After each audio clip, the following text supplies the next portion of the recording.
Buongiorno e ben ritrovati con una nuova edizione del TG Flash di News Sicilia.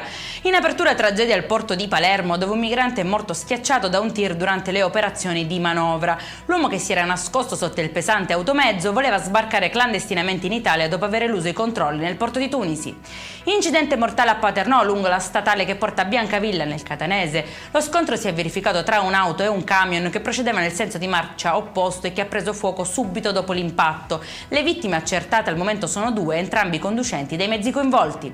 Restiamo a Catania, dove sulla circonvallazione invece si è sfiorata un'altra tragedia. Una studentessa universitaria 22enne in Erasmus qui è stata travolta da un'auto in corsa ed è stata portata al policlinico in gravi condizioni. Questo nuovo incidente richiama alla mente quello avvenuto a novembre scorso, in cui perse la vita la 19enne Chiara Adorno, e il decesso di Danilo Di Maio nel 2017, entrambi studenti universitari investiti e uccisi alla circonvallazione in circostanze simili.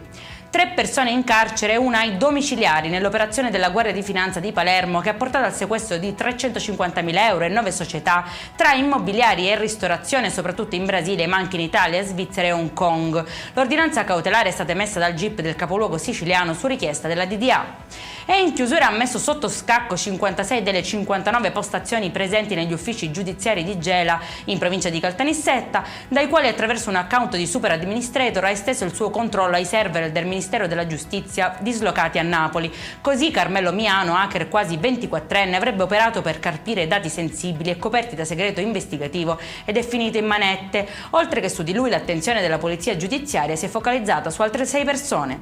Per questa edizione è tutto, prossimo appuntamento alle 19:30. Buona giornata!